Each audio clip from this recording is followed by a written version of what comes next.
เกิดของท่านไม่หมุนโค้งกลับมาเกิดในวงมนุษย์และเทวดาอันเป็นกามธาตุยังไม่ขาดจากกามาจะเกิดชั้นสุทธาวาดพรหมวาดพรหมวิภวะตัณหา5 ชั้นบนอันเป็นแดนใกล้ต่อนิพพานหนอแม้จะพ้นจากสังโยชน์เบื้องต้น5 ประการแล้วก็ตามถึงแม้จะมีจิตคิดจะบรรลุทุกยามมันก็ยังจะทำให้จิตมีทุกข์ร่ำไปถึงจะเป็นทุกข์น้อยแม้นิดหน่อยมันก็ไม่เป็นสิ่งที่น่าใคร่ของพระอนาคามีเพราะฉะนั้นจึงต้องทำลายผองอวิชนี้ให้ได้ไม่ให้มีความงี่เง่าเบาปัญญาขอถวายความน้อมน้อมแด่พระรัตนตรัยมีพระพุทธเจ้าเป็นต้นขอถวายความเคารพพระมหาเถระพระเถรานุเถระเจ้าคณะพระสังฆาธิการทั่วโลกมีพระเดชพระคุณพระธรรมเสนาบดีรองเจ้าคณะภาค7วัดพระธาตุดอยสุเทพเป็นต้นและขออำนวยพรแด่ท่านผู้ฟังท่านผู้ชมสาธุชนพุทธบริษัททั้งหลายวันนี้รายการนาวาวังทองของวัดพระธาตุดอยสุเทพออกอากาศทางสถานีวิทยุพระพุทธศาสนาแห่งชาติและจริยธรรมหรือชพจชาติและจริยธรรม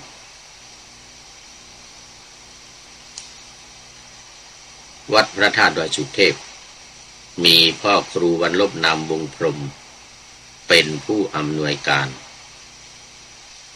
อาจารย์พระมหาประสิทธิ์ประสาธิโกเป็นหัวหน้า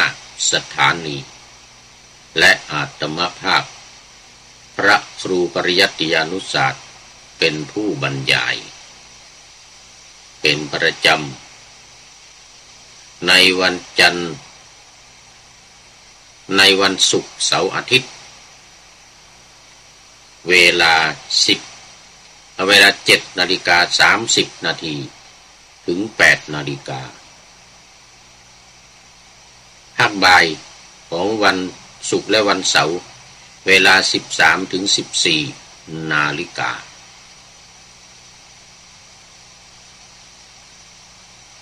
สำหรับที่สถานีวิทยุเพื่อการศึกษาพระพุทธศาสนาและวัฒนธรรมสสวของวัดฝายหินตำบลสุเทพอำเภอเมืองเชียงใหม่มีท่านพระครูสมุวิศวัตรวรกิจโจเจ้าอาวาสวัดฝายหินเป็นผู้อำนวยการออกอากาศวันพุธวันศุกร์เสาร์อาทิตย์4 วันวันพุธเวลา 17 ถึง 18 นาฬิกา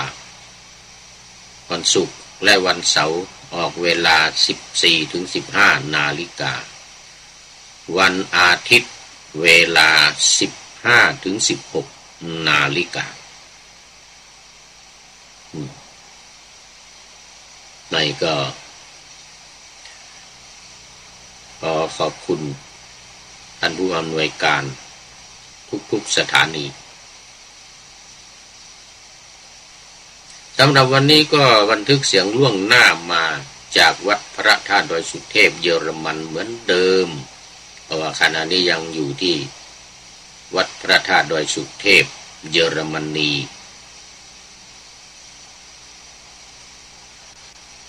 ก็จะอยู่ไปถึงเดือนพฤศจิกายนเป็นเพื่อนกับพระธรรมทูตสายต่างประเทศ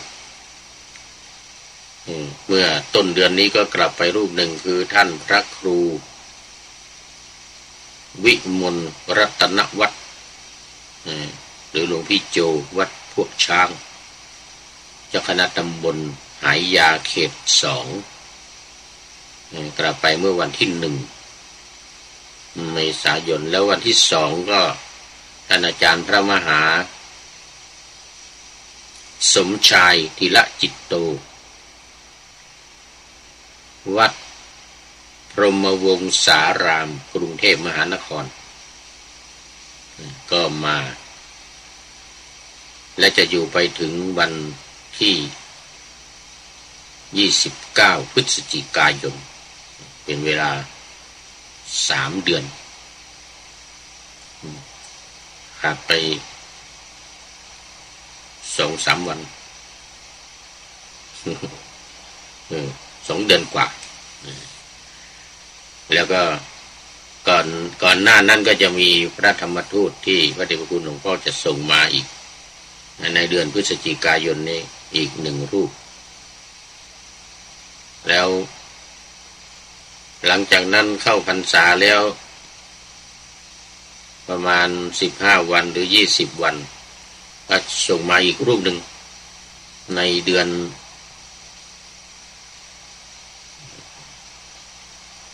กันยายนประมาณในเดือนเดียวกันสิงหาประมาณเดือนสิงหาคมประมาณเดือนสิงหาคมมาเข้าพรรษาหลังพรรษาที่2เพื่อที่จะอยู่รับกฐิน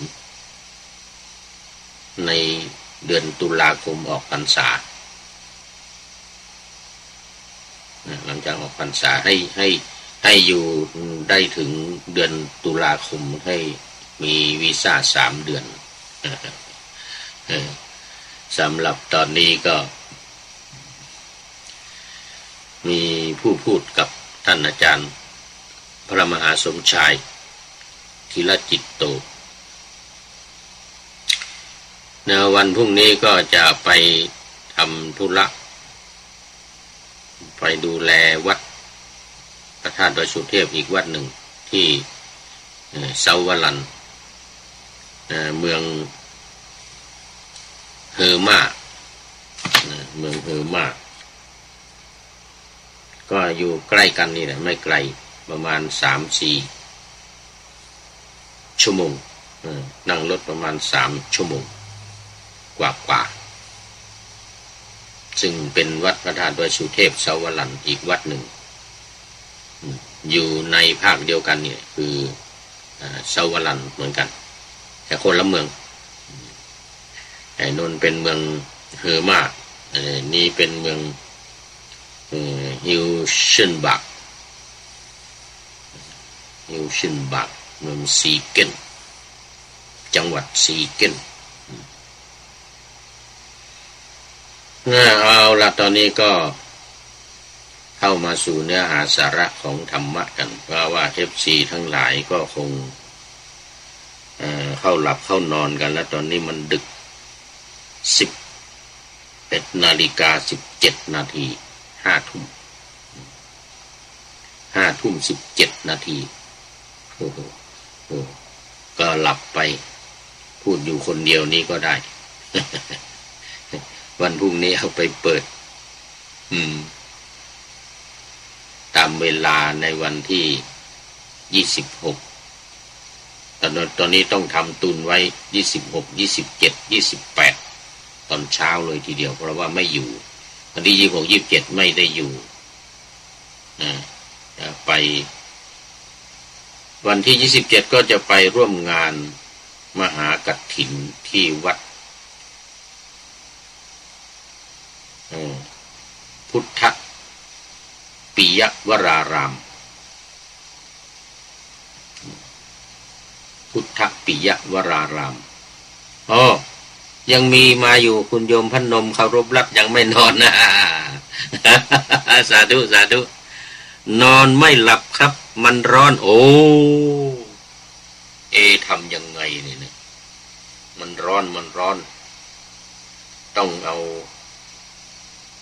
น้ำแข็งปกหัวนะในแข็งปกหัวแต่ก็ไม่ดีอีก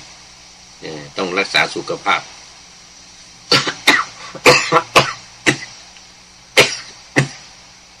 ขออภัยน้ำแข็งมันเย็นเกินไป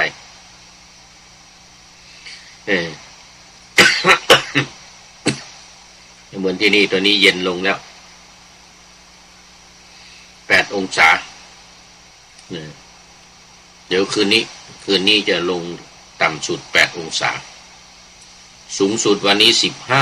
15ตอนนี้ลงมาแล้ว8 องศาจะอยู่เป็นอย่างนี้ไปเรื่อยๆตลอดคืนเลย8 องศา8 9อย่างนี้8 องศา9 องศาไม่ต่ำกว่า8เจริญพรคุณโยมพนมจากอ่างทองเป็นยังไงน้อนี่ทางอ่างทองพระเดชพระคุณหลวงพ่อเจ้าคุณพระเจ้าคุณอาจารย์พระมหาไพเราะดร.พระมหาไพเราะทิตศรีโลพระวชิรสิกขการวัดสระแก้วอดีตเจ้าคณะอำเภอป่าโมกแล้วอีกรูปหนึ่งวัดดอนบุพารามที่ศรีประจันคงสบายดีเนาะขอให้หลวงพ่อทั้ง2 รูปฝากความคิดถึงด้วยเด้อถ้าเจอก็ฝากความคิดถึงด้วยเอาละก็มาสู่เนื้อหาสาระกันเลยวันนี้ยังอยู่ในเรื่องเดิมคือข้อสุดท้ายของอวิชชาข้อสุดท้ายของสังโยชน์เจ้าคุณทั้ง2สบายดีโอ้สาธุดีใจที่พระเดชพระคุณทั้ง2 รูปสบายดีเดี๋ยวกลับไปก่อนปีหน้ากลับไปจะไปถวายมุทิตาสักการะเหมือนปีที่แล้วก็ออกพรรษาแล้วก็ไปทำวัดหน่อยสักการะมุทิตาสักการะออกพรรษาเข้าพรรษาออกพรรษาปีหน้าออกพรรษาปีนี้แหละปลายปีนี้แต่มันกลับไปมันก็เดือนพฤศจิกาก็จะหมดปีก็ไม่แน่ไปปลายปีในช่วงเดือนธันวาอาจจะไปเยี่ยมโยมพนมไปเยี่ยมหลวงพ่อวัดสระแก้ววัดดอนบุพารามเอาละมาวันนี้ก็ปะหน้าธรรมะไว้ยังอยู่ในเรื่องเดิมสังโยชน์ข้อสุดท้ายคือข้อที่10อวิชชาดังได้ปะหน้าธรรมะไว้ว่าพระอนาคามีระดับนี้ยังไม่อาจละอวิชชาขาดจึงยังไม่พ้นจากวงในวงจรการเกิดแต่การเกิดของท่านไม่หมุนโค้งกลับมาเกิดในวงมนุษย์และเทวดาอันเป็นกามธาตุยังไม่ขาดจากกามาจะเกิดชั้นสุทธาวาส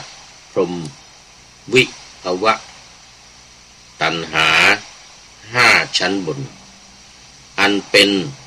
แดนใกล้ต่อนิพพานหนอแม้จะพ้นจากสังโยชน์เบื้องต้น5ประการแล้วก็ตามถึงแม้จะมีจิตคิดจะบรรลุทุกยามมันก็ยังจะทำให้จิตมีทุกข์ร่ำไปถึงจะเป็นทุกข์น้อยแม้นิดหน่อยมันก็ไม่เป็นสิ่งที่น่าใคร่ของพระอนาคามีเพราะฉะนั้นจึงต้องทำลายผองอวิชนี้ให้ได้ไม่ให้มีความงี่เง่าเบาปัญญาความงี่เง่าเบาปัญญาอวิชชาก็แปลว่าไม่รู้ก็คือความโง่ความโง่ความไม่รู้เบาปัญญาความงี่เง่าอวิชชานี่นะไม่รู้ในอริยสัจสี่คือไม่รู้ในสาเหตุ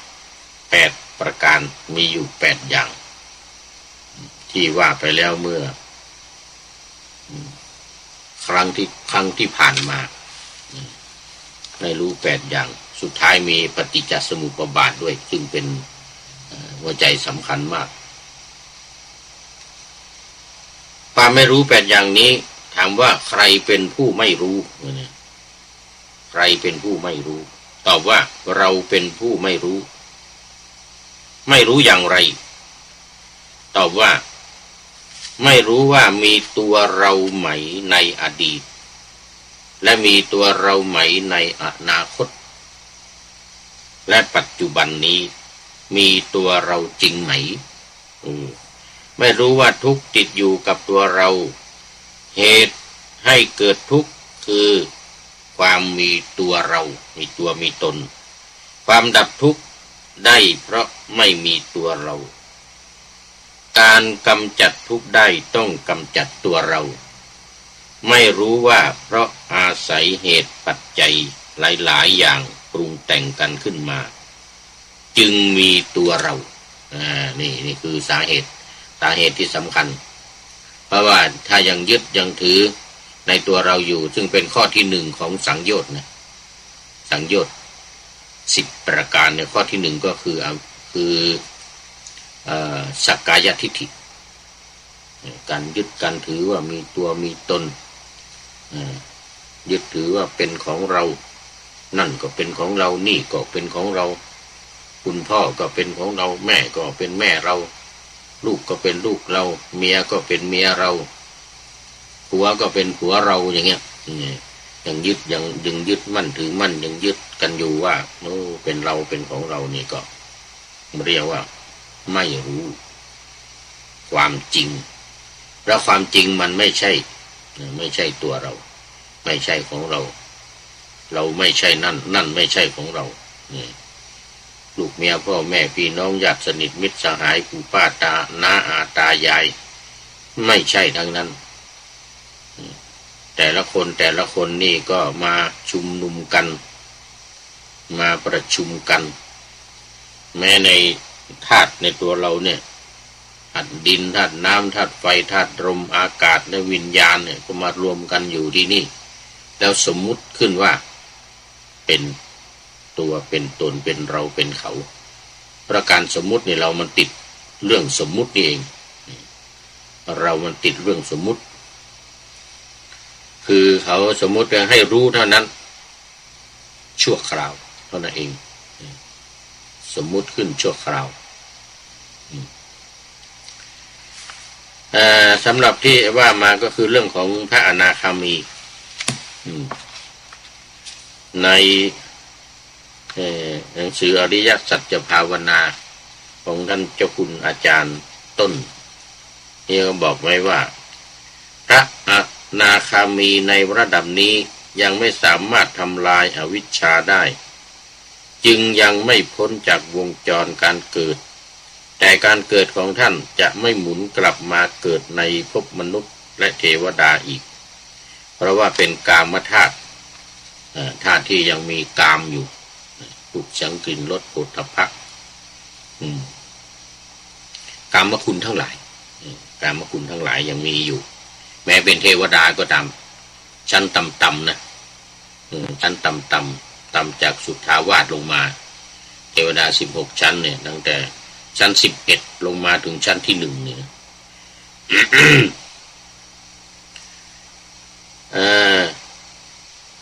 เพราะการเกิดของท่านจะเกิดอยู่ใน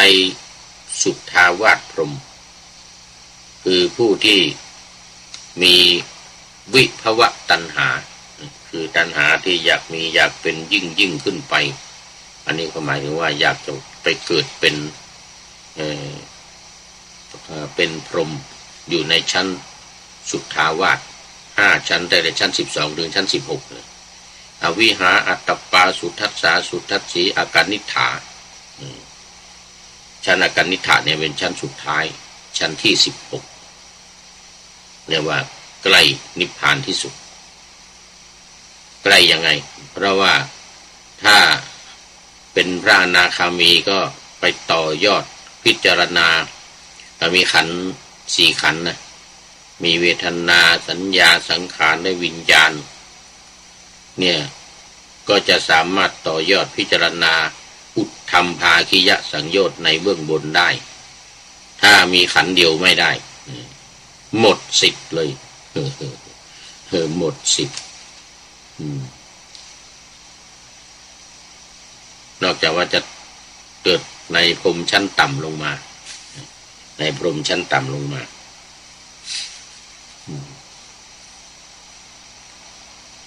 จากอาการนิฐานนี้ก็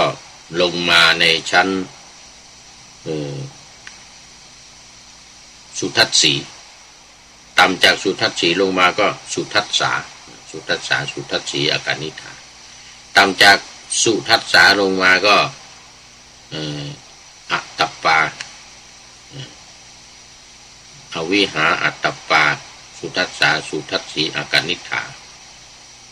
พรหม5ชั้นนี้12อวิหา13อัตตปา14สุทัสสา15สุทัสสี16อาการนิฐานที่ว่ามันใกล้นิพพานก็เพราะว่าสามารถต่อได้พระอนาคามีเนี่ยซึ่งแปลว่าไม่กลับมาเกิดอีกคือไม่เกิดในมนุษย์ไม่เกิดในเทวดา ชั้นต่ำลงมาอยู่ในชั้นสูง5ชั้น5ชั้น12ถึง16นี้5ชั้นนี้เท่านั้นแล้วก็จะบรรลุเป็นพระอรหันต์ได้ในชั้นสุทธาวาสนั้นโดยไม่ต้องกลับมาเกิดในเมืองมนุษย์อีกแต่ว่ามันนานจนลืมจนนับไม่ได้แต่มีความสุขนะอยู่ในนั้นมีความสุขไม่มีทุกข์เป็นผู้นิรัตทุกข์เขาเรียกว่าเป็นผู้นิรัตไม่มีทุกข์มีแต่สุขอย่างเดียวมีแต่สุขอย่างเดียวไม่มีทุกข์ไม่มีขันธ์ไม่มีรูปขันธ์นะไม่มีรูปขันธ์มีเวทนาสัญญาสังขารแล้วก็วิญญาณอยู่กับจิตมูนี่อยู่กับจิตนะเวทนาสัญญาสังขารเนี่ยอยู่กับวิญญาณอยู่กับวิญญาณอยู่กับจิต ดังนั้นมันจึงมีความทุกข์อยู่นิดหน่อยนะมีความทุกข์อยู่นิดหน่อยไม่มากมีความทุกข์อยู่ไม่มากแต่มีสุขมากสุขนานอยู่ในนั้นจะสุขมากสุขนานแต่ก็ไม่เป็นที่น่าปรารถนาเพราะว่าพระอนาคามีก็ปรารถนาจะพ้นจากทุกข์ไปเลยความหลงเนี่ยไม่ให้มีมันยังมีความหลงอยู่ไงราคะหมดแล้วโทสะหมดแล้วเนี่ยมันยังมีความหลงอยู่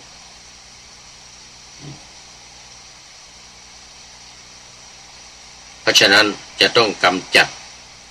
อวิชชานี้ให้หมดไป กำจัดอวิชชานี้ให้หมดไปเหมือนกับที่ปะหน้าเอาไว้นี่ว่าไม่ขาด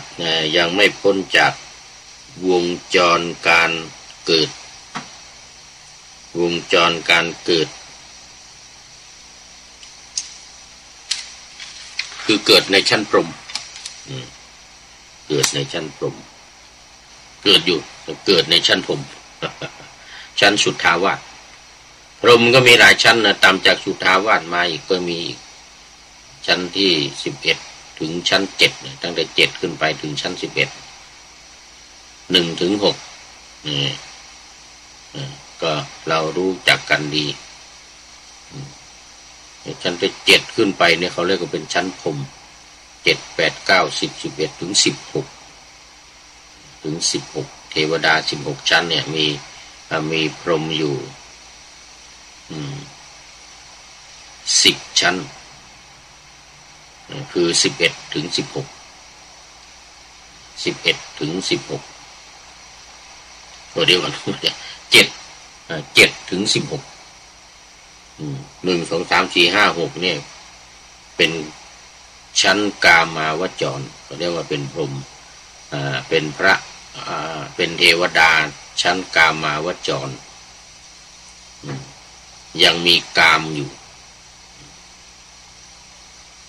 เดี๋ยวก่อนถึงชั้น11เลยกะถึงชั้น11เลย1 ถึง 6ตั้งแต่ดาวดึงส์ขึ้นไปนี่นะจาตุมมาราชิกาเนี่ยทัญญามาชั้นจาตุมยามาชั้นดาวดึงส์นิมมานรดีปรนิมิตวสวดีเนี่ยดุสิตอีกดุสิตชั้นที่4ดุสิตนิมมานรดีชั้นที่5ปรนิมิตวดีชั้นที่6ที่7ถึง11นี่ลืมชื่อไป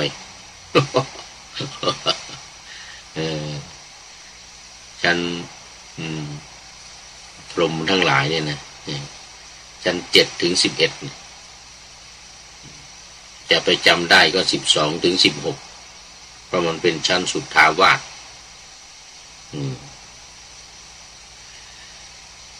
ไม่กลับมาอยู่ในวงของหมู่มนุษย์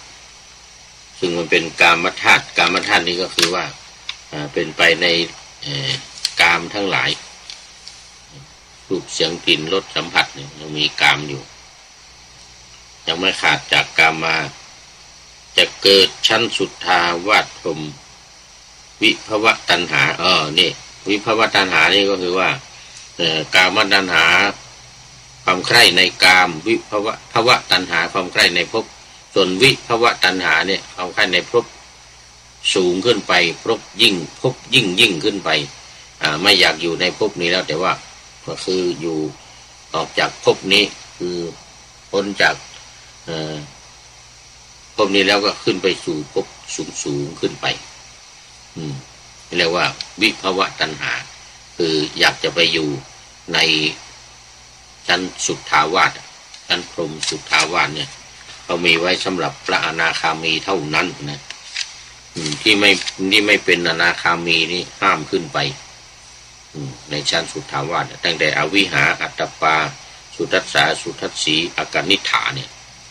ก็เรียกชั้นสุทธาวาสเป็นพรหมที่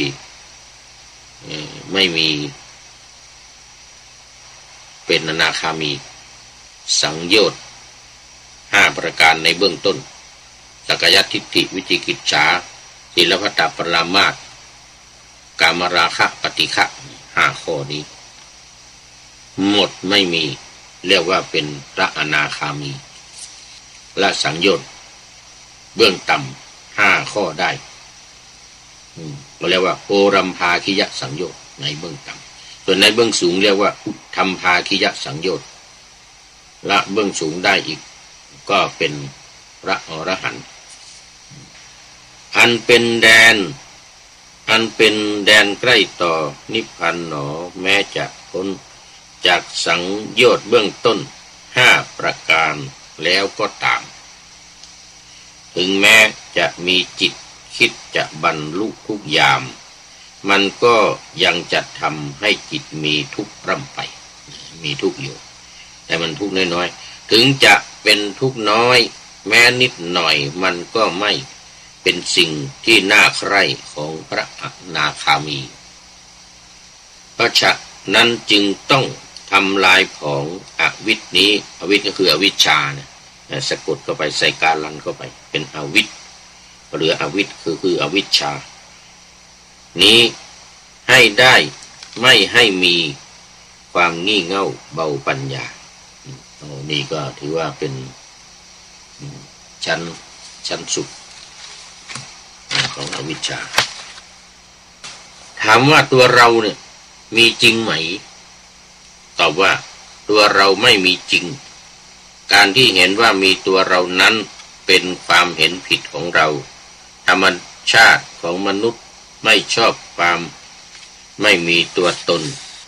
เคยมีตนมาจนนับไม่ถ้วนแล้ว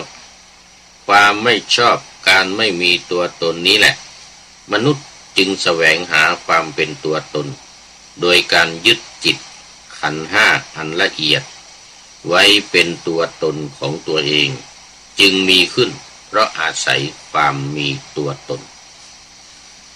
เมื่อไม่รู้จักตัวตนที่แท้จริงของตัวเองว่าเราไม่มีตัวเราไม่มีตนอวิชชาจึงตั้งอยู่ไม่ได้และพร้อมที่จะเป็นเหตุปัจจัยสืบต่อให้เกิดสังขารกุศลและสังขารอกุศลและสังขารเพื่อรักษาความเป็นตัวตนไว้ที่อกนิฏฐพรหมอกนิฏฐพรหมจึงเป็นที่อยู่ของพระอนาคามีในชั้นนี้ถึงแม้จะมีที่อยู่อันวิเศษสุดยอดก็ตามแต่ก็ยังไม่พ้นจากความเป็นสังขารอยู่ดีสังขารทั้งหลายทั้งปวงไม่เที่ยงสิ่งใดไม่เที่ยงสิ่งนั้นย่อมเป็นทุกข์สิ่งใดเป็นทุกข์สิ่งนั้นย่อมไม่ใช่ตัวตนอันแท้จริงสิ่งใดไม่ใช่ตัวตนอันแท้จริงสิ่งนั้นไม่ควรเห็นว่านั่นเราเป็นนั่นเป็นตัวเป็นตนของเราตัวตนของเราถูกสร้างมาจากสังขารเมื่อสังขารไม่เที่ยงแล้วเราจะเที่ยงได้อย่างไรเมื่อสังขารเป็นทุกข์แล้วเราจะสุขได้อย่างไรสังขารไม่ใช่ตัวตนอันแท้จริงเราจึงไม่มีตัวตนที่แท้จริงสังขารที่ว่าเนี่ยไม่ได้หมายถึงสังขารที่ปรุงแต่งเป็นตัวเป็นตนเป็นแข้งเป็นขานี่นะสังขารในขันธ์ห้าเนี่ยมันคือสังขารเป็นนามมันหมายถึงปรุงจิตของเราเนี่ยเป็นกุศลและอกุศลเท่านั้นจิตเนี่ยทำให้มันคิดว่าโอ้เนี่ยเป็นกุศลนะที่เป็นอกุศลคิดไปในทางดีหรือคิดไปในทางไม่ดีนี่เรียกว่าการปรุงจิตหรืออเนญชาพิสังขารคือการเป็นกลางไม่ใช่บุญไม่ใช่อบุญนี่เรียกอเนญชาพิสังขารไม่ใช่กุศลไม่ใช่อกุศลเป็นกลางถ้าในพิธรรมจะเรียกว่าอัพพยากฤิหรืออัพพยากตะสันสกฤตขออภัยในสันสกฤตจะเรียกว่าอัพพยากฤิในบาลีเรียกว่าอัพพยากตะเรียกอัพพยากตะตัวตนของเราที่มีอยู่ตอนนี้เป็นเพียงสภาพอันหนึ่งที่สืบต่อกันด้วยเหตุปัจจัยหลายๆอย่างจึงมีตัวตนขึ้นมาตัวตนที่ถูกประกอบกันขึ้นนั้นมีอยู่จริงแต่มีอยู่จริงเพื่อแตกสลายไม่ได้มีอยู่เพื่อความยั่งยืนไม่ได้มีอยู่เพื่อความเที่ยงแท้ถาวรเพราะไม่มีตัวตนใดๆเลยที่ยั่งยืนถาวรตัวตนทุกอย่างดำเนินไปสู่ความแตกสลายทั้งสิ้นอันนี้หมายถึงตัวจริงนี่นะหมายถึงตัวตนที่เป็นเนื้อเป็นหนังเป็นแข้งเป็นขาเป็นตีนเป็นมือเป็นหัว เป็นหูเป็นตาปากจมูกฟันเนี่ยนะเพราะว่ามันประกอบขึ้นมาแล้วมันก็จะแตกสลายไปตามคำหมายตามความหมายของคำว่ารูปะรูปะนี่มันแปลว่าแตกสลายแปลว่าทำลายเมื่อพิจารณาถึงที่สุดแห่งความแตกสลายของจิตอยู่บ่อยๆจึงได้มีความเห็นอันถูกต้องขึ้นมาว่าเราไม่มีในอดีตเราไม่มีในอนาคตเราไม่มีในปัจจุบันขันธ์ห้าเป็นทุกข์เหตุให้เกิดทุกข์คืออวิชชาเมื่ออวิชชาดับทุกข์จึงดับมรรคแปดเป็นหนทางดับแห่งอวิชชาการมีอยู่ของขันธ์ห้ามาจากกระบวนการสืบต่อด้วยเหตุและปัจจัยด้วยเหตุและปัจจัยเท่านั้นเมื่อผู้ปฏิบัติรู้ชัดเจนเช่นนี้แล้วภพชาติในจิตจะถูกทำลายไปจตุทัชฌานจะเกิดขึ้นมาแทรกตอนนี้เมื่อทำหน้าที่ของสัมมาสมาธิพร้อมกับการเห็นพระนิพพานในกระแสที่สี่เมื่อภพชาติถูกทำลายจิตจะทำลายตัวเองจนไม่เหลือสภาพความเป็นจิตอัตตาตัวตน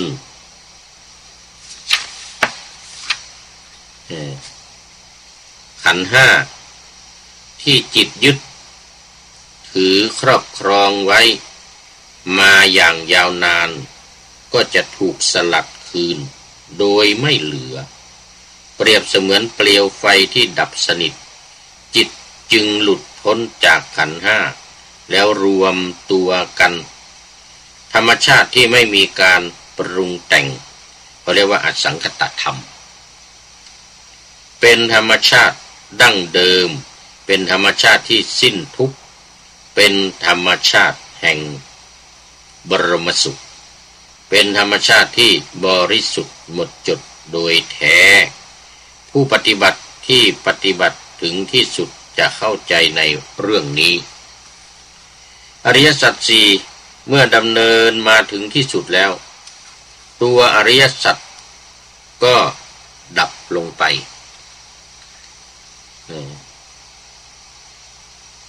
เช่นกันไม่มีอะไรให้กำหนดอีกต่อไป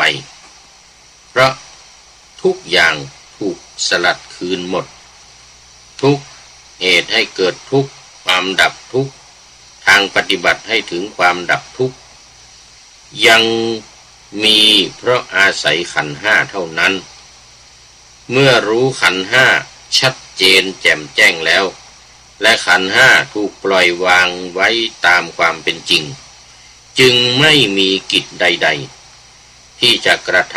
ำต่ออริยสัจนี้อีกนี่แหละที่เรียกว่าถึงที่สุดแห่งทุกข์โดยชอบอันนี้ก็เป็นข้อความที่อธิบายถึงความเป็นที่สุดแห่งทุกข์ทั้งปวงหรือการบรรลุเป็นพระอรหันต์ไม่ว่าจะระดับไหนระดับพระอริยสาวกหรือระดับโสดาบันสกทาคามีอนาคามีจนถึงอรหันต์เนี่ยทุกระดับเนี่ยมันขึ้นอยู่กับว่าคือการรู้แจ้งเห็นจริงแล้วละได้ด้วยรู้แจ้งเห็นจริงอะไรก็คือความรู้ทั้ง8อย่างดังที่กล่าวมานี่พอจะสรุปได้ว่าอวิชชาเนี่ยที่ว่าไม่รู้เนี่ยคือไม่รู้ขันธ์ในอดีตคือขันธ์ห้าของเราเนี่ยว่าในอดีตเนี่ยเรามีหรือเปล่าแล้วในปัจจุบันเนี่ยเรามีหรือเปล่าในอนาคตเรามีหรือเปล่าถ้ายังยึดถือยึดมั่นอยู่ก็ยังถือว่ามี เอาเนี่ยของเราเนี่ยอันนี้ตัวเราเนี่ยคือยึดถือเอาขันธ์ทั้งห้าเนี่ยรูปเวทนาสัญญาสังขารวิญญาณเนี่ยตราบใดที่ยังยึดยังถืออยู่ตราบนั้นก็ถือว่ายังมีขันธ์ห้าอยู่ขันธ์ห้าที่ว่ามาเนี่ยไม่ว่าจะในอดีตในปัจจุบันหรือในอนาคตก็ตามถ้าหากว่าไม่ยึดมั่นถือมั่นไม่ยึดติดแล้วเนี่ยก็ย่อมจะไม่มีในอดีตเราก็ไม่มีในอนาคตเราก็จะไม่มีแม้ในปัจจุบันนี้ก็ไม่มีเพราะถือว่ามันเป็นเพียงสิ่งที่มารวมตัวกันอยู่มารวมกันอยู่ชั่วคราวดำเนินไปเพื่อความแตกสลายในที่สุดไม่วันนี้ก็วันหน้าไม่ช้าก็เร็วไม่เร็วก็ช้านี่เป็นตามการตามเวลาที่สำคัญคือที่พระพุทธองค์ตรัสไว้ว่าปัญจุปาทานักขันธาทุกขาความทุกข์เนี่ยมันเกิดขึ้นเพราะการยึดถือยึดมั่นในขันธ์ห้านี้เท่านั้นถ้าไม่มียึดถือไม่มียึดมั่นแล้วก็ไม่มีความทุกข์อย่างที่พระบาลีว่าสัพเพนาลังอภินิเวสายะคือสิ่งทั้งปวงไม่ควรยึดมั่นสัพเพนาลังอภินิเวสายะสิ่งทั้งปวงไม่ควรยึดมั่นเพราะอะไรเพราะถ้าไปยึดไปถือว่าเป็นตัวเป็นตนเป็นเราเป็นเขามันก็จะติดอยู่แค่นี้ไม่สามารถที่จะสลัดออกไปได้สลัดจิตของเราใจของเราความคิดของเราให้ออกจากความทุกข์นี้ไปได้เพราะว่ามันเป็นตัวทุกข์นี่เรื่องมันมันเป็นตัวทุกข์แล้วก็4 5 6 7เนี่ยก็คืออริยสัจ4นะไม่รู้ทุกข์ไม่รู้เหตุให้เกิดทุกข์6ไม่รู้ความดับทุกข์และ7ไม่รู้ข้อปฏิบัติเพื่อที่จะให้เข้าถึงความดับทุกข์อันหมายถึงมรรคมีองค์8ประการนั่นเองสัมมาทิฏฐิเป็นต้นสัมมาสมาธิเป็นที่สุดนี่คือความไม่รู้และสุดท้ายข้อที่8ไม่รู้จักปฏิจจสมุปบาทธรรมอันอาศัยกันเกิดขึ้นอย่างที่พระพุทธเจ้าตรัสไว้ในพระไตรปิฎกนะว่าสิ่งทั้งปวงเนี่ยมีอวิชชาเนี่ยเป็นต้นเหตุทำให้มันเกิดเพราะความไม่รู้ความงี่เง่าเต่าตุนเนี่ยมันทำให้ต้องไปยึดติดไปลุ่มหลงไปมัวเมาอยู่ในกามคุณทั้ง5รูปเสียงกลิ่นรสสัมผัสสิ่งที่มาถูกต้องกายเราทางเนื้อทางหนังนี่แหละไปยึดติดอยู่ในสิ่งนี้มันจึงทำให้เกิดสังขารในปฏิจจสมุปบาทก็คือเกิดสังขารยังไงก็เกิดตัวเกิดตนนี่ไงที่เรียกว่าสังขารเนี่ยเกิดตัวเกิดตนเกิดแล้วเกิด2อย่างนะถ้าเกิดตัวเกิดตนมาแล้วนี่ถ้าไม่ยึดไม่ถือนี่ก็เรียกว่าไม่เกิดอีกนู่นมันจะไปเกิดในข้อที่11นู่นน่ะคือชาติตัวนั้นหมายถึงการเกิดกิเลสเกิดการยึดการถือเริ่มมาจากอุปาทานนั่นนะอุปาทานแล้วก็ภพแล้วก็ชาติอันนั้นนี่ตัวเราเกิดแล้วร่างกายเกิดแล้วร่างกายเกิดแต่ตอนแรกสังขารครั้งแรกสังขารครั้งแรกที่มีที่เมื่อไม่รู้แล้วก็ลุ่มหลงมัวเมาอยู่ในกามคุณก็เกิดเป็นทำให้เกิดตัวเกิดตนขึ้นมาเนี่ยระหว่างคุณผู้หญิงกับคุณผู้ชายมีข้อที่5เนี่ยกามคุณข้อที่5คือผัสสะผัสสะคือการถูกต้องการสัมผัสกันของร่างกายทำให้เกิดการละขึ้นมาแล้วจิตก็เข้ามาปฏิสนธิ เรียกว่าวิญญาณธาตุวิญญาณธาตุก็เข้ามาปฏิสนธิอยู่ในสังขารของเราเนี่ยที่หัวใจเล็กๆที่อยู่ในหน้าอกเนี่ยจิตก็จะเข้ามาปฏิสนธิอยู่ตรงนั้นเขาเรียกว่าเป็นอาลัยเป็นที่อยู่ของจิตของเราเนี่ยถ้าเราเห็นรูปนะที่เขาทำหัวใจออกมาเนี่ยจะเหมือนกับผลมะม่วงเนี่ยใช่ไหมเหมือนกับผลมะม่วงแต่ข้างบนมันจะแหว่งนิดหน่อยอย่างเงี้ยอันนั้นมันเป็นที่อยู่ของจิต เป็นที่อยู่ของจิตจิตมาอาศัยอยู่ที่หัวใจเนี่ยนะเรียกว่าวิญญาณจิตกับวิญญาณเนี่ยมันมาด้วยกันมันมาพร้อมกันเนี่ยมีจิตก็มีวิญญาณถ้าไม่มีวิญญาณก็ไม่มีจิตอันนั้นก็คือวิญญาณคืออะไรคือจิตที่ตัวรู้ไงตัวรู้ที่เกิดอยู่กับจิตเนี่ยถ้าไม่มีวิญญาณเนี่ยจิตนี่ก็ไม่รู้เนี่ยจิตนี่ก็ไม่รู้เหมือนกันอันนั้นไอ้ที่ว่าตัวรู้ที่ว่าเรารู้เนี่ยมันคือจิตนี่แหละรู้ผ่านทางไหนผ่านทางตาผ่านทางหูทางจมูกทางลิ้นทางกายและทางใจเมื่อความรู้เกิดขึ้นผ่านทางอินทรีย์ทั้งหกนี้เนี่ยมันเกิดมาจากอันดับที่5ที่6นู่นแล้วไอ้ที่ต้นสำคัญมันคือสังขารที่เป็นประกอบเป็นตัวเป็นตนเนี่ยเพราะความไม่รู้ของคุณพ่อคุณแม่คุณผู้หญิงผู้ชายที่มีเพศสัมพันธ์กันแล้วก็ทำให้อสุจิไปผสมกันเนี่ยรังไข่ของผู้หญิงที่แก่ออกมาแตกออกมาเนี่ยก็กลายเป็นก้อนเลือดก้อนเขาเรียกกาละเนี่ยก้อนเลือดอยู่ในครรภ์ของมารดาอยู่ในท้องของมารดาเนี่ยเสร็จแล้วก็วิญญาณเข้าไปปฏิสนธิถามว่ามันเข้าไปยังไงวิญญาณนี่มันไม่เป็นตัวเป็นตนอย่างนี้นะมันไม่เป็นเนื้อเป็นหนังอะไรอย่างเนี้ยในไอ้วิญญาณเนี่ยมันเข้าไปได้เข้าไปข้างในตัวของเราเนี่ยเข้ามาในตัวของคุณแม่เข้ามาในตัวของผู้หญิงเนี่ยเข้าไปปฏิสนธิอยู่ในก้อนเลือดกะละเนี่ยเขาเรียกว่ากะละเมื่อมีการผสมกันมีเพศสัมพันธ์แล้วก็เกิดก้อนนั้นขึ้นมาเพราะฉะนั้นในเวลาผสมพันธุ์ในเวลาที่จะให้มันเป็นก้อนผสมพันธุ์เนี่ยนะเขาจึงมีสูตรที่ว่าก้อนเลือดของแม่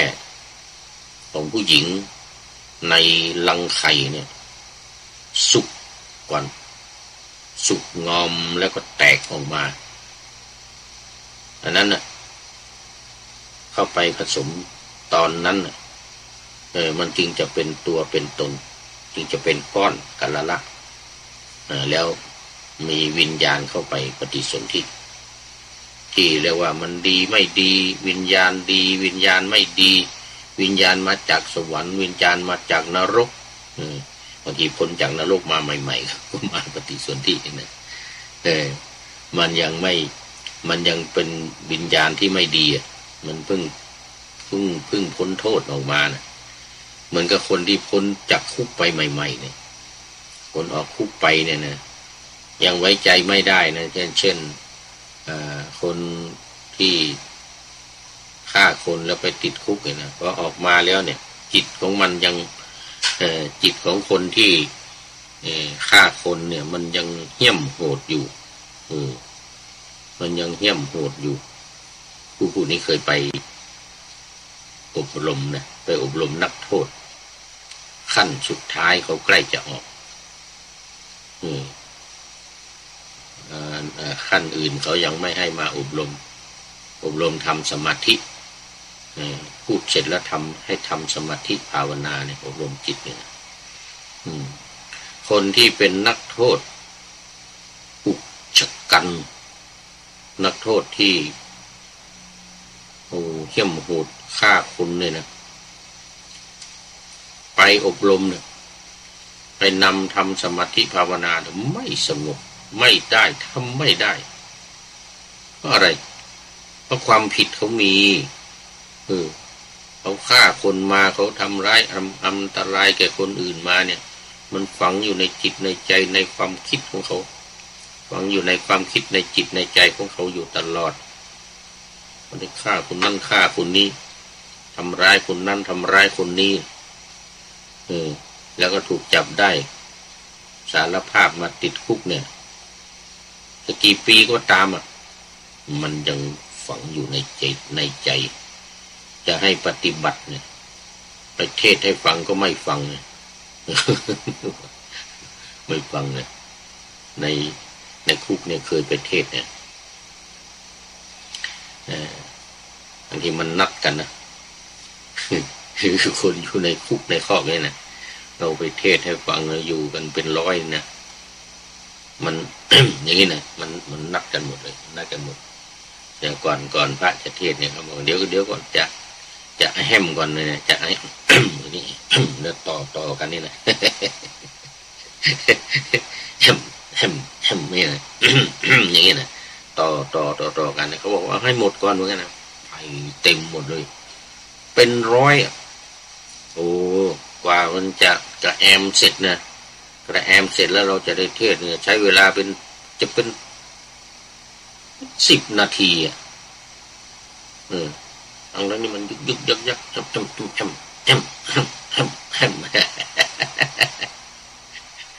นักโทษเคยไปเทศมาแล้วหลายคุกหลายแห่งเพราะฉะนั้นผู้คุม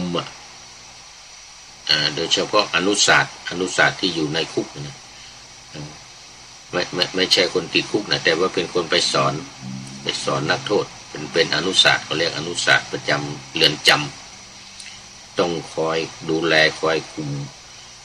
นักโทษที่จะมาฟังเทศเนี่ยนะเวลานิมนต์พระไปเทศเนี่ย7 วันก็จะมีครั้งหนึ่งไปโดนครั้งหนึ่งที่รู้สึกว่าที่กรุงเทพนะแถวบางขวางหรือแถวในที่หนึ่งเนี่ยนะนานมาแล้ว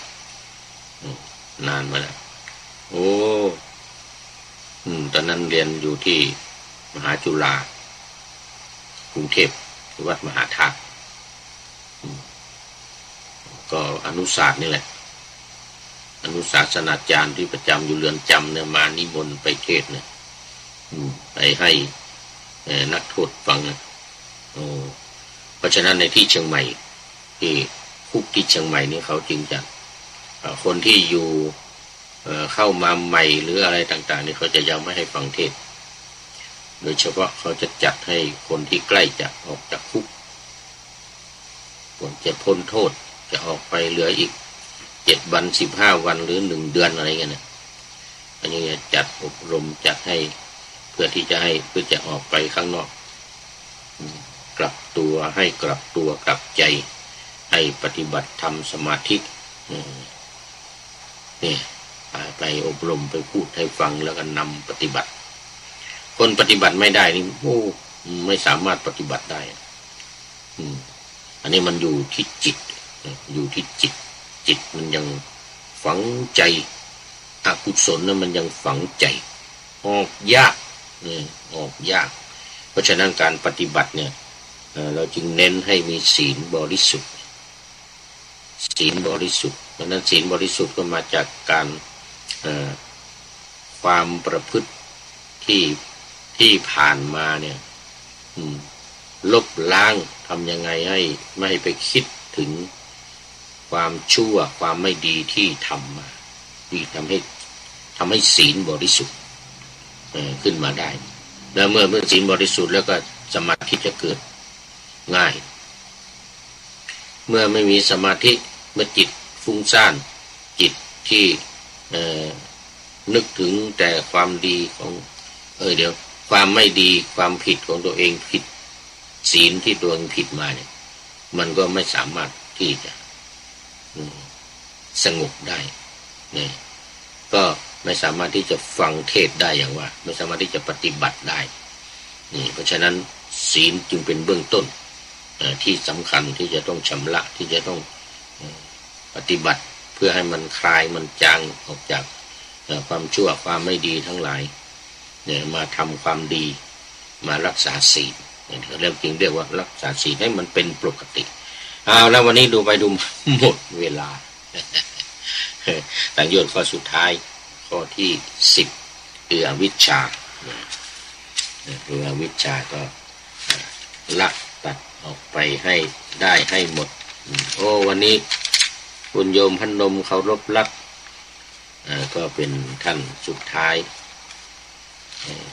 เข้ามาในรายการวันนี้ อโมทนาสาธุเป็นอย่างยิ่งแล้วก็ทุกท่านที่เข้ามาแล้วและผ่านไปแล้วที่ผ่านไปแล้วทุกท่านที่เข้ามาแล้วนะโมทนาขอนำนาวาวังทองไปก่อนแล้วจะย้อนมาใหม่ในวันหน้าคือวันพุธศุกร์เสาร์อาทิตย์ตามตารางเวลาที่วางอยู่ข้างในเป็นธรรมะจากพระราชวังเป็นนาวาโด่งดังสว่างไสวเป็นทองคำล้ำค่ากว่าสิ่งใดชุบชีวิตจิตใจให้ใสงามขอเชิญท่านทั้งหลายนำไปท่องตามคุณของพระรัตนสามพุทโธเมนาโถธัมโมตามสังโฆเมนาโถยามภาวนาว่าบ่อยๆซ้ำๆจำในจิตจนมันติดในใจไม่หายหน้านอนนั่งยืนเดินจำทุกเวลาตั้งแต่ตื่นขึ้นมาถึงหลับไปขอทุกท่านได้ผลจากปฏิบัติได้กำจัดความทุกข์พบสุขใสพลันปลอดโปร่งโล่งสบายทั้งกายใจอยู่ที่ใดใจสงบพบนิพพานขอเจริญพร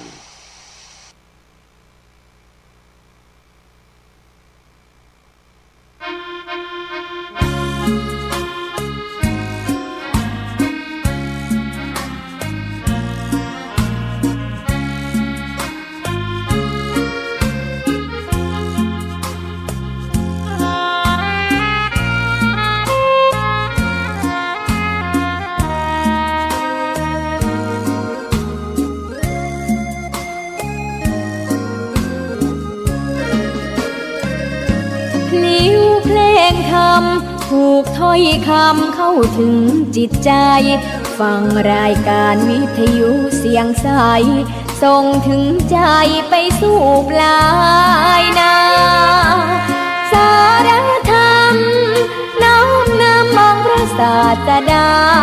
บอกผู้คนทั่วลาหันมาเข้าวัดฟังธรรมคลื่นเสียงนี้เป็นคลื่นธรรมะจากใจส่งถึงบ้านไกลบ้านไกลฟังได้สุขใจล้ำยามดึกดื่นค่ำคืนมีงานต้องทำเป็นคลื่นสารธรรมเน้นย้ำธรรมะเพื่อนใจเสียงคลื่นธรรมบอกหลักธรรมให้คลายความเหงาฟังเสียงธรรมะเบาเบาบอกเล่าถึงคนบ้านไกลสื่อธรรมะบอกลดละละวางด้วยใจสื่อไปถึงสวงในเข้าใจหลักธรรมหลักดีลิ้วเพลงธรรมถูกสัมพันธ์จิตใจร่าเริงฟังสาระธรรมะบันเทิงรื่นเริงในชีวิตยามวันว่างเดินทางไปเยี่ยมสถานีนัดพบกันน้องพี่วันนี้วันดีวันเสาร์สวดมนต์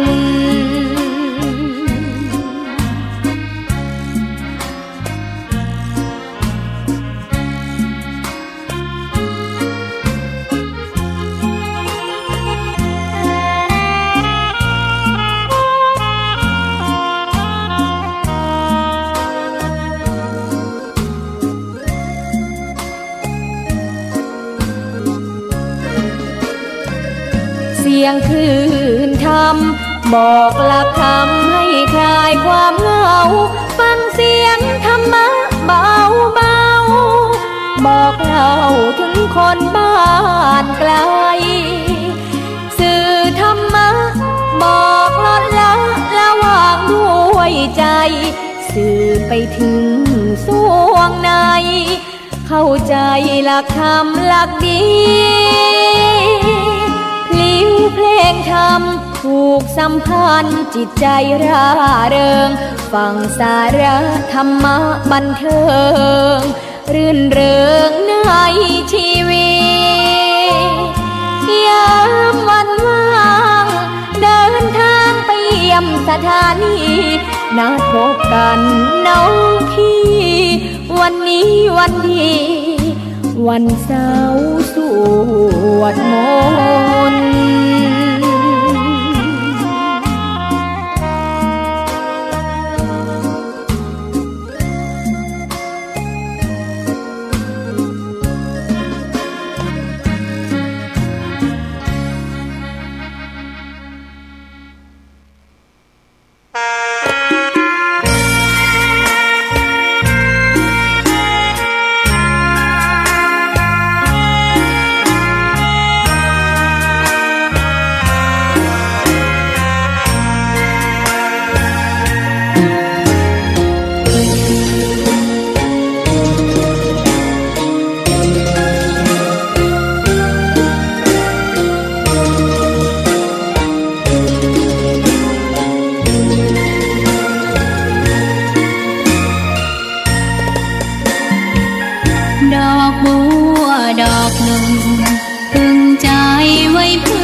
บูชาแด่องค์พระศาสดาสัมมาสัมพุทธเจ้ามีความงามเงียบไม่เปรียบเทียบเขาเทียบเราใครมองไม่งามช่างเขาแต่เจ้าก็คือดอกบัวด้วยความสัตย์ซื่อยึดถือความดีเป็นหลักใครรักไม่รักก็ไม่จมปลักมองมัวเมื่อโผล่พ้นน้ำก็เห็นความงามในตัวไม่ยึดติดในตมชั่วขอเป็นดอกบัวดอกดีไม่มองว่าบัวงามเด่นแต่บัวก็เป็นดอกบัวทุกวันอย่างนี้ไม่อยากเด่นดังแต่มุ่งหวังในทางเด่นดีเกิดมาเพื่อสร้างบารมี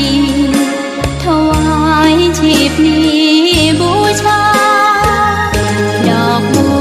ดอกน้อยเฝ้าคอยคนที่ใจบุญมาโอบเอื้อเกื้อกูลรู้ค่าของบุญเก็บบัวขึ้นมาเพื่อสร้างความดีและสร้างบารมีดังว่าใช้ดอกบัวนี้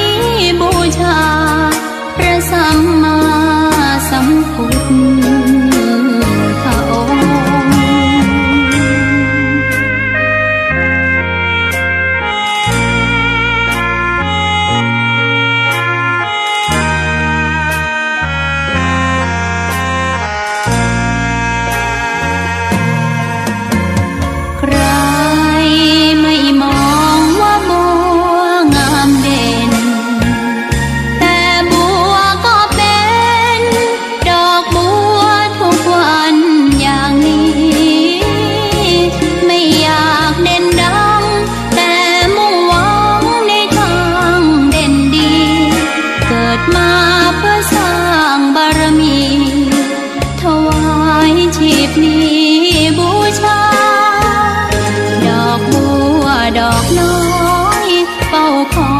คนที่ใจบุญ